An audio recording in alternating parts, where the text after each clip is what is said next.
Olá, meu aluno, minha aluna que está me assistindo, sejam bem-vindos ao meu canal e agora eu vou gravar uma revisão bem rapidinha para os meus alunos da disciplina de Direito Constitucional 2. É uma revisão que serve para auxiliá-los na prova. E aí, se você não é meu aluno, mas está estudando esses temas, se você precisa de alguma forma recapitular os tópicos principais da disciplina, aproveita para deixar um like aqui embaixo. E se você é meu aluno e quer ver outras revisões assim, em véspera de prova no meu canal, também aproveita para deixar o seu like e para comentar aqui embaixo, porque quanto mais comentários, quanto mais repercussão positiva este vídeo tiver, mais eu vou ficar motivado para gravar outras revisões neste formato.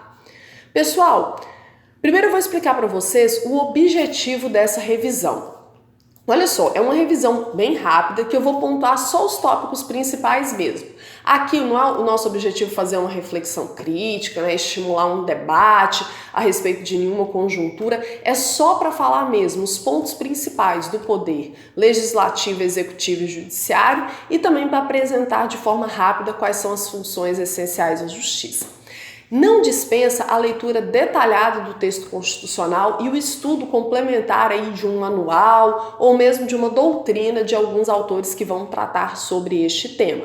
Então eu vou deixar o link aqui embaixo da Constituição para você acessar, né, e acompanhar os artigos que eu disser, e vou deixar algumas indicações também de obras tanto voltadas para concursos públicos e para a OAB, quanto obras voltadas mesmo para você estudar na forma de manual, né, um estudo assim para você aprender os primeiros passos da doutrina do direito constitucional, ok? Então, vamos começar falando um pouco sobre a organização dos poderes na Constituição. Veja bem, essa forma aí de divisão de poderes, né, que está prevista lá no artigo 2º da Constituição Federal, ela foi idealizada da forma como nós conhecemos hoje por Montesquieu. É claro que importantes pensadores deram a sua contribuição no sentido de conceber essa tripartição de poderes, mas nos moldes em que nós temos hoje, quem mais se assemelha, né, à concepção que nós utilizamos quem idealizou foi Montesquieu. E hoje em dia não fala-se mais, é considerado até ultrapassada essa forma de dizer, de falar em separação de poderes ou tripartição de poderes, porque o poder estatal, na verdade, ele é uno e indivisível. O que existe de fato é uma separação das atribuições do Estado. Então, quando a gente fala em tripartição de poderes, organização de poderes, na verdade nós estamos falando de 3 diferentes funções ou atribuições que são desempenhadas pelo Estado. E aí, cada um desses poderes possui a sua função típica e a sua função atípica. Então, o poder legislativo, por exemplo, ele tem como função típica elaborar as leis, né, e fiscalizar a atuação dos demais poderes, especialmente do poder executivo. O poder judiciário, ele vai aplicar a lei no caso concreto, né, nos conflitos que são levados até ele, como função típica. E o poder executivo, a gente já está falando de atribuição de governança, né, de fazer aí a gestão dos assuntos administrativos do nosso Estado. Mas cada um desses poderes também pode, de forma atípica, desempenhar funções uns dos outros. Então, só a título de exemplo, quando o poder legislativo, quando o Senado, por exemplo, julga os crimes de responsabilidade praticados pelo presidente, a gente está falando da função atípica dele, né, que é julgar enquanto função atípica do poder legislativo. Quando, por exemplo, o Poder Judiciário ele organiza um concurso público para poder prover, né, o seu quadro de servidores, nós estamos falando, por exemplo, de uma atribuição de administrar daquele órgão a quem cabe inicialmente julgar. E por fim, né, quando a gente fala, por exemplo, que quando o poder executivo, o presidente edita medida provisória, por exemplo, ele nada mais está fazendo do que legislar, que não é a sua função típica e sim a sua função atípica. Então, além da função típica de cada poder, esses poderes eles também exercem, né, funções uns dos outros de forma atípica, ok? E aí, quando a gente fala em poder legislativo, você vai iniciar a leitura aí da Constituição no artigo 44 e você vai fazer essa leitura, né, passando pela Câmara dos Deputados, Senado Federal, o Estatuto dos Congressistas, as reuniões. Você vai fazer a leitura até o artigo 58 para você completar aí o seu entendimento a respeito do poder legislativo. Em seguida, você começa a partir do 59 o processo legislativo, você vai ser apresentado as espécies, né, normativas, e você vai finalizar essa leitura do processo legislativo no artigo 69, para em seguida a Constituição apresentar a fiscalização contábil, financeira, orçamentária, que já é um outro tópico aí que está relacionado também a este estudo. Então, voltando aqui sobre poder legislativo, o que é importante que vocês saibam a respeito deste tema? Deixa eu só localizar aqui para vocês irem junto comigo. Certo. Com relação ao poder legislativo, olha só, o poder legislativo ele pode se organizar de duas formas diferentes. De forma unicameral, que é o caso do poder legislativo dos municípios e dos estados. Então, o poder legislativo em âmbito do município e do estado, ele tem uma única casa. No âmbito do município, nós temos, portanto, a Câmara Municipal, e no âmbito do estado, nós temos as Assembleias Legislativas Estaduais, então uma única casa. Já em âmbito federal, o poder legislativo, ele é bicameral, porque nós temos o Congresso Nacional, que consequentemente ele é formado por duas casas, a Câmara dos Deputados e o Senado Federal. Então nós temos, portanto, no poder legislativo em âmbito federal, essa organização bicameral. Isso aí você já pode ver pela leitura do artigo 44. Então fala com relação às legislaturas, né? Os integrantes do poder legislativo, a gente fala em legislatura, então eles têm, as legislaturas deles duram 4 anos, nós temos uma legislatura de 4 anos, sendo que o deputado ele cumpre uma legislatura e o senador ele cumpre 2 legislaturas, portanto os senadores eles ficam aí 8 anos, né? Eles são eleitos por um período de 8 anos. Os deputados, eles basicamente eles vão representar o povo, né? Eles são aquela casa, a Câmara dos Deputados, que representa o povo, enquanto o Senado Federal representa os estados. Então, a representação da Câmara dos Deputados, ela é proporcional, já a representação dos senadores, né, em âmbito do Senado Federal, ela é paritária, em termos de números de representantes. Eu explico isso melhor nas minhas aulas. Em seguida, né, o artigo 48 ele vai falar sobre as atribuições do Congresso Nacional. Note que o artigo 48 ele fala o que cabe ao Congresso Nacional com a sanção do presidente da República. Então nós estamos falando de atribuições que o Congresso Nacional ele vai exercer, só que vai ser necessário o presidente da República sancionar. E aí no artigo 49, nós já temos aí as atribuições do Congresso Nacional que ele vai exercer de forma exclusiva. A gente está falando da competência exclusiva do Congresso Nacional sem a sanção do presidente. Só a título de exemplo, para o Congresso Nacional dispor sobre sistema tributário, arrecadação, distribuição de rendas, fixação e modificação do efetivo das Forças Armadas, transferência temporária da sede do governo federal, dentre outros, é necessária a sanção do presidente. Já como exemplo de atribuições exclusivas do Congresso Nacional, nós temos, portanto, a autorização para o presidente e para o vice se ausentarem do país quando essa ausência for exceder 15 dias. Nós temos, por exemplo, a questão de aprovar o estado de defesa e a intervenção federal e autorizar o estado de sítio, né, quando o presidente ele faz essa requisição. Isso aí é atribuição exclusiva do Congresso Nacional.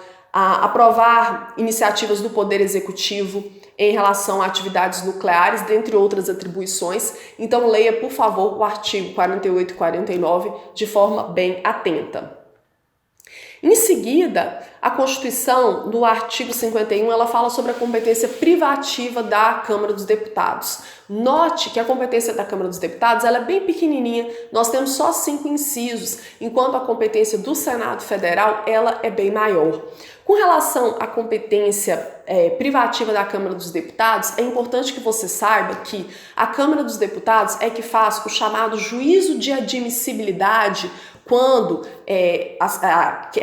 cogita-se abrir um processo contra o presidente, o vice-presidente da República e os ministros de Estado. O que isso significa? Significa que para que o processo contra o presidente, vice ou os ministros de Estado, ele chegue até o órgão que vai julgar essas autoridades, é necessário que antes que a Câmara dos Deputados autorize a instauração deste processo. E aí o quórum para aprovação por parte da Câmara dos Deputados é de 2/3.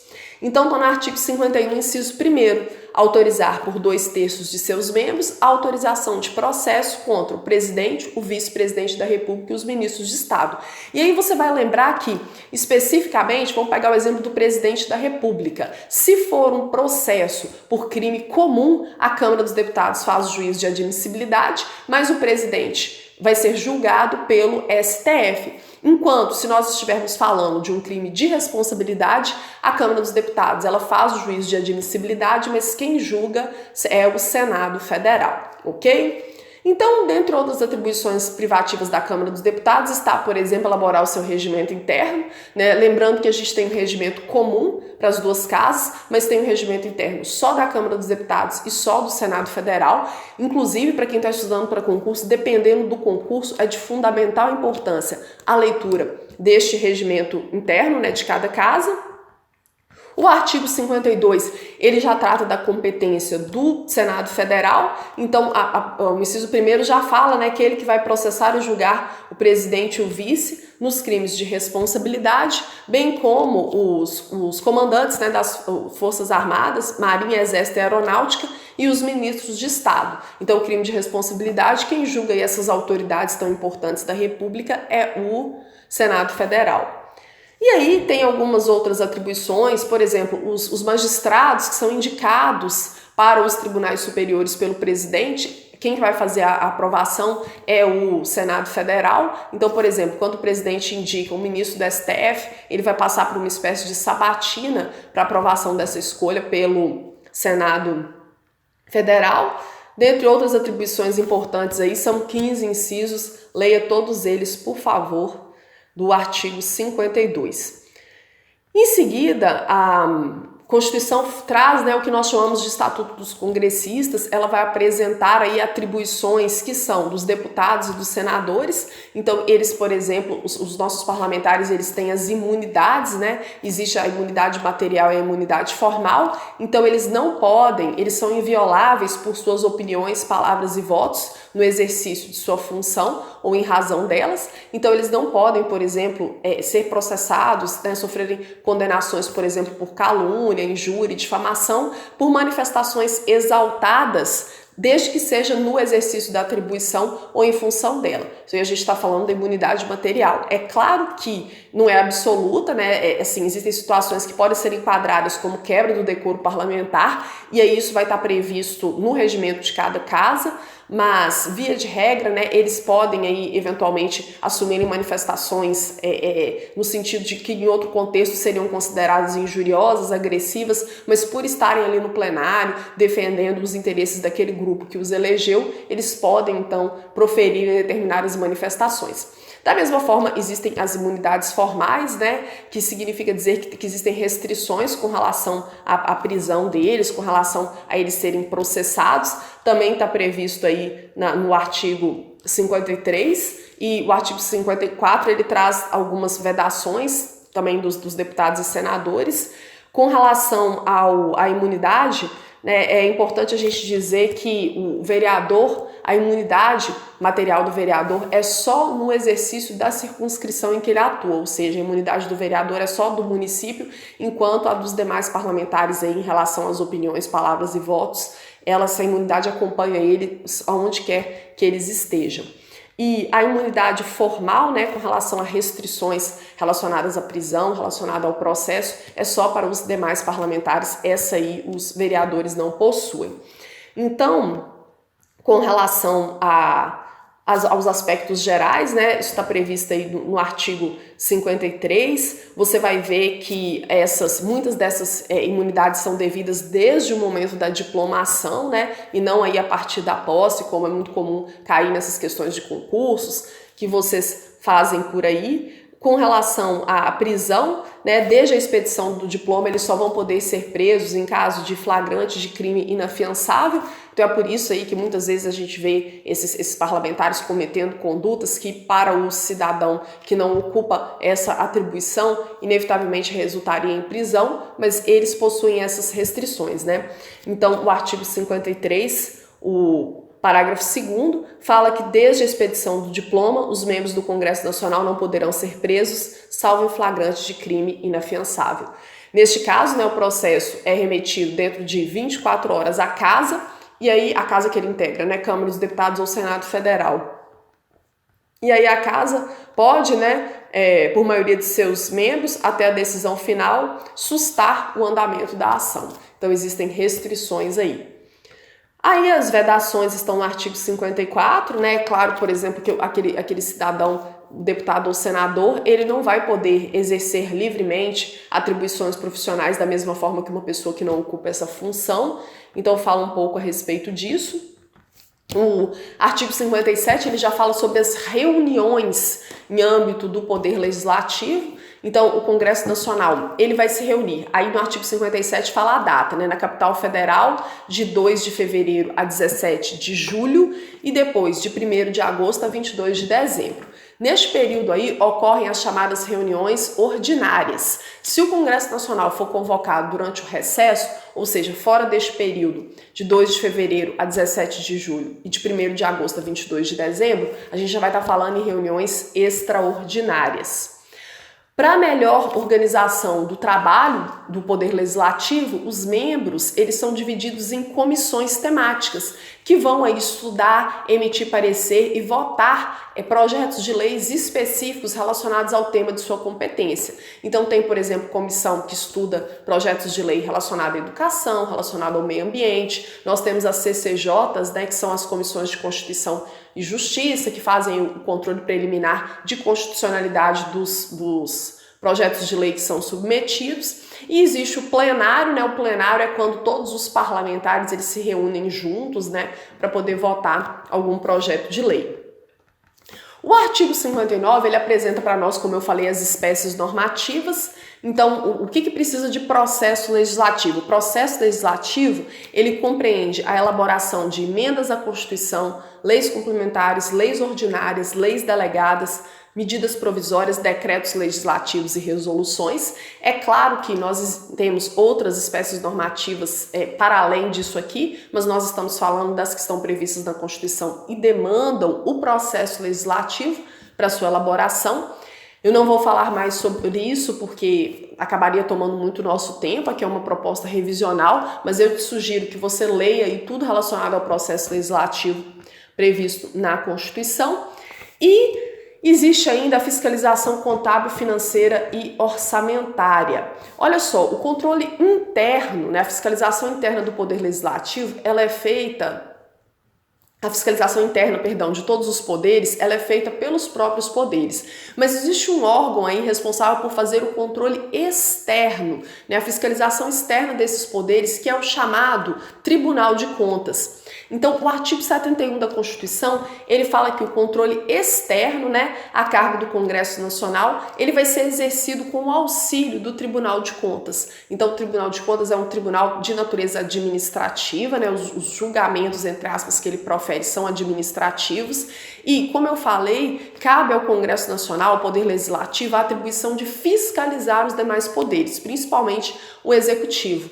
E aí, esse controle externo, essa atividade de fiscalização dos demais poderes é feito pelo Poder Legislativo, pelo Congresso Nacional, mas ele conta com o auxílio do Tribunal de Contas, que é esse órgão responsável, né, por apreciar aí as contas públicas que vão ser submetidas a ele, né, vão ser submetidas ao Congresso Nacional e sobre as quais ele emite parecer.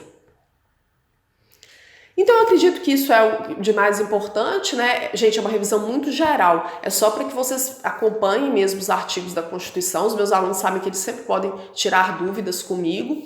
E em seguida a gente passa para o Poder Executivo.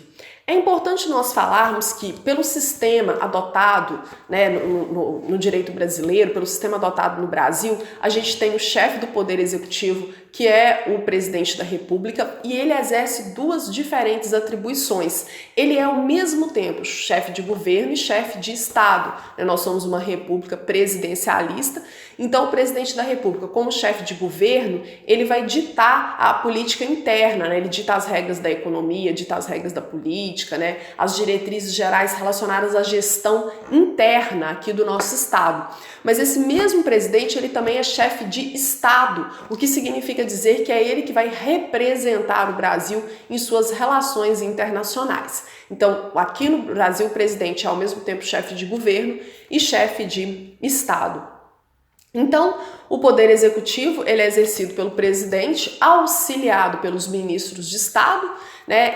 Nós temos o que a gente chama no direito constitucional de princípio da simetria, o que quer dizer que as diretrizes que se aplicam aos poderes, né, em âmbito federal, as diretrizes constitucionais como um todo, elas precisam ser reproduzidas em sua essência nas constituições estaduais e nas leis orgânicas dos municípios. Então, a ideia é que o chefe de Estado, em âmbito do Estado, por exemplo, Estado de Minas Gerais, Estado de São Paulo, Estado de Rio de Janeiro, ele exerça essas mesmas atribuições, né, que em âmbito federal, só que guardadas as devidas proporções, ele vai fazer essa gestão aí do Estado. Então, pelo princípio da simetria, as disposições gerais que estão previstas na Constituição Federal precisam ser reproduzidas, né, em sua essência na Constituição Estadual e na Lei Orgânica dos Municípios.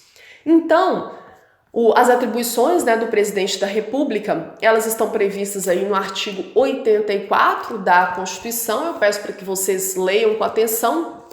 Dentre elas, né, destaca-se as atribuições de nomear e exonerar os ministros de Estado, que são especialistas em determinadas áreas do conhecimento que vão auxiliar o presidente, né, em suas respectivas pastas a fazer essa gestão interna. O presidente também mantém relações com estados estrangeiros, é uma atribuição, por exemplo, de chefe de Estado.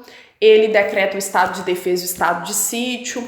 É ele que vai decretar e executar a intervenção federal também, né, que é a perda de autonomia de um ente da federação em relação ao outro, assunto para outra aula. Alguns magistrados, né, dos tribunais superiores são nomeados pelo presidente, ele que vai declarar guerra, que vai celebrar paz, dentre outras atribuições aí no artigo 84. No artigo 85, ele fala um pouco sobre os crimes de responsabilidade que podem ser praticados pelo presidente.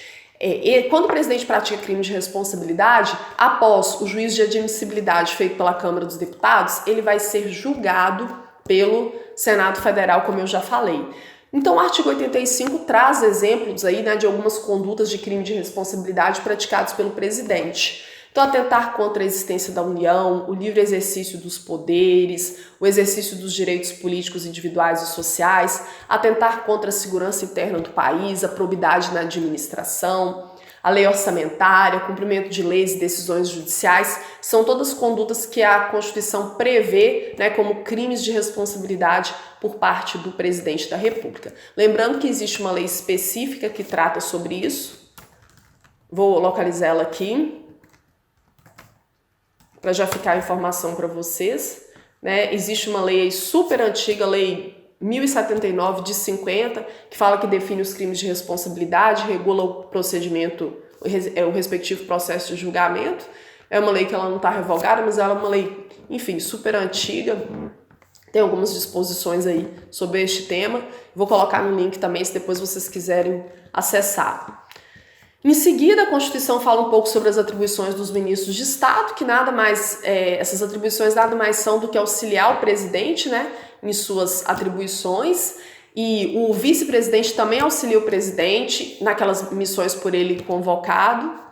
Em seguida, a Constituição apresenta no artigo 89 o Conselho da República. O que é este Conselho da República? É um órgão de consulta, né, do presidente da República para algumas questões importantes relacionada, por exemplo, à intervenção federal, ao estado de defesa, ao estado de sítio, questões relacionadas à estabilidade das instituições democráticas. Então, é um órgão que é presidido pelo presidente e que algumas autoridades integram. É interessante que o Conselho da República, ele também, além das autoridades, ele é integrado por cidadãos, diferentemente do outro órgão de consulta do presidente da República, que é o Conselho de Defesa Nacional, que é presidido pelo presidente. e ele é integrado por autoridades, mas no Conselho de Defesa Nacional não existem cidadãos. Por exemplo, os integrantes das Forças Armadas, né, os altos comandantes das Forças Armadas integram este órgão de consulta. E aí, esse segundo órgão já é mais relacionado para questões de segurança pública mesmo, né, da estabilidade interna, dentre outras. Em seguida, a Constituição fala sobre o Poder Judiciário, ela apresenta aí os órgãos do Poder Judiciário. É importante que vocês saibam que o nosso Poder Judiciário, a gente tem a Justiça Comum, né? E a Justiça Comum, existe a Justiça Comum Estadual e a Justiça Comum Federal. As atribuições estão todas previstas na Constituição. E aí a gente tem a Justiça Especializada. A Justiça Especializada é a Justiça Militar, a Justiça Trabalhista e a Justiça Eleitoral. Então existe essa divisão. A competência da Justiça Comum Estadual, ela é residual, porque aquelas ações que não forem de competência da Justiça Federal e também da Justiça Especializada, automaticamente elas vão para a Justiça Comum Estadual. A competência da Justiça Comum Estadual aqui no estado de Minas, ela é melhor regulamentada pela Lei de Divisão e Organização Judiciária, né, a Lei Complementar 59 de 2001. Então, se você está vendo essa aula no estado de Minas Gerais, a competência da Justiça Comum Estadual, muito do que diz respeito a essa Justiça Comum Estadual, além de estar na Constituição, também está nessa lei. E também é sempre bom você consultar o regimento interno do seu tribunal. Aqui, por exemplo, seria o regimento interno do Tribunal de Justiça de Minas Gerais. Então, nós temos aí um pouco, né, das atribuições. A gente tem o STF, que é o nosso Tribunal Superior, né? Ele é considerado guardião da Constituição, tudo que diz respeito à interpretação, né, e aplicação da Constituição. Quem faz esse controle, inclusive o controle de constitucionalidade, é feito pelo STF. Então, vocês vão ler aí, por favor, o artigo 102, que fala sobre as atribuições do Supremo Tribunal Federal. Nós temos o STJ, o Superior Tribunal de Justiça, que é um outro tribunal superior que cumpre um papel importante, só que enquanto o STF ele é o guardião da Constituição Federal, o STJ ele é o guardião, entre aspas, das leis federais. Então vocês vão ler aí o artigo 105, que fala sobre as competências do STJ, né, com relação à Justiça Federal, que é essa Justiça Comum Federal. Vocês vão ler o artigo 108 e o 109, que vão falar aí sobre os tribunais regionais federais e sobre as atribuições dos juízes federais.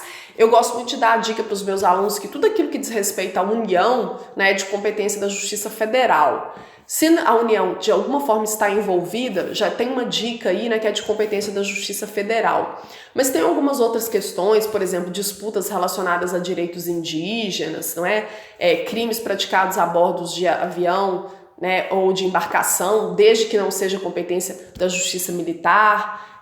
Algumas outras questões, por exemplo, relacionado a crimes que são de competência da Justiça Federal. Então, por exemplo, crimes contra o sistema financeiro, questões relacionadas à permanência de estrangeiros, tudo isso é de competência da Justiça Federal. Depois vocês vão ler, por favor, o 108 e o 109. A Justiça do Trabalho, competência da Justiça do Trabalho. Os órgãos da Justiça do Trabalho estão no 111, e a competência da Justiça do Trabalho está no artigo 114, então ela vai tratar basicamente de questões relacionadas à relação de emprego, à relação de trabalho. Temos a Justiça Eleitoral, os órgãos dela são apresentados no 118, e aí com relação à competência da Justiça Eleitoral, ela tem outras leis, né, que tratam a respeito do assunto, mas nós estamos falando de uma justiça que vai atuar especialmente em âmbito das eleições, em questões relacionadas à candidatura, né, relacionadas à regularidade do procedimento eleitoral. Então nós temos aí 4 órgãos, né, o Tribunal Superior Eleitoral, o Tribunal Regional Eleitoral, juízes eleitorais e até as juntas eleitorais, que são constituídas por ocasião das eleições. E isso, a competência da Justiça Eleitoral propriamente dita, a Constituição fala sobre a organização geral, mas ela está prevista em outras leis. A gente tem hoje o Código Eleitoral, isso não é objeto do nosso estudo. A Justiça Militar, ela está prevista no artigo 122, 123 e 124. É importante a gente fazer uma diferenciação com relação à Justiça Militar, porque pode ser constituída a Justiça Militar estadual. Nós temos poucos estados hoje que têm a Justiça Militar estadual. A Constituição fala, né, que ela vai ser para para aqueles estados podem constituir que tiver um contingente específico de números de militares, e a Justiça Militar Estadual ela vai julgar só os PMs e os BMs, ou seja, os policiais militares e os bombeiros militares. Já a Justiça Militar em âmbito federal, ela vai julgar principalmente os integrantes das Forças Armadas, né? Exército, Marinha e Aeronáutica, mas a Justiça Militar Federal, em alguns casos, ela pode julgar também civis, né, por condutas que estão previstas no Código Penal Militar, que eu também vou colocar o link aqui embaixo para vocês. Em seguida, nós temos a Justiça Estadual, como eu falei, a competência residual. O que não for dessas outras justiças que eu falei será da Justiça Comum Estadual, e aí é bom sempre consultar a Lei de Divisão e Organização Judiciária do Estado, o regimento interno, ok? Isso é uma questão importante que eu falei para vocês. Com relação aos militares, eu até expliquei, né, que com relação à Constituição, o que permite que o Estado crie a justiça militar? É necessário, né, que tenha um contingente mínimo, né, de PMs e de BMs de 20 mil integrantes. Então isso também está previsto aí na Constituição. É importante que vocês saibam. E aí a gente termina, em linhas gerais, as partes sobre o Poder Judiciário. Aí existem ainda as funções essenciais da justiça. Eu sempre falo para os meus alunos que tem um macete mnemônico. O que são essas funções essenciais da justiça? São atribuições profissionais importantes que não integram o Poder Judiciário. Elas são funções assim independentes, autônomas, mas que são necessárias para a máquina do Poder Judiciário funcionar no sentido de levar a justiça a quem precisa. E aí as funções essenciais da justiça, elas estão previstas a partir do artigo 127 e vai até o artigo 135 da Constituição, e nós estamos falando da DAMA, a Defensoria Pública, né? DAMA é um macete mnemônico. A Defensoria Pública, que vai atuar aí em defesa dos necessitados, aquelas pessoas hipossuficientes, pobres, que não têm condição de pagar o advogado. Nós temos a advocacia, né, tá no artigo 133, a nossa nobre atribuição de advogado. Nós somos essenciais para a administração da justiça, a advocacia privada.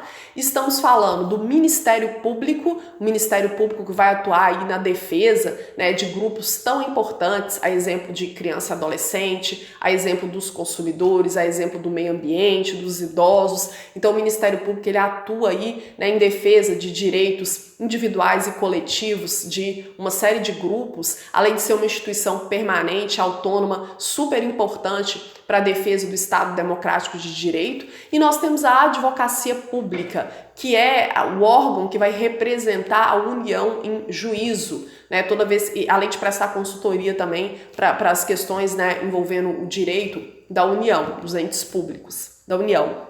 Gente, então é isso. É só uma revisão mesmo, né? Eu espero que tenha servido aí para sanar os principais pontos do conteúdo. Não deixe de acessar os links que eu vou colocar aqui embaixo. Deixe seu like, deixe seu comentário e vejo vocês em nossas próximas aulas. Até mais!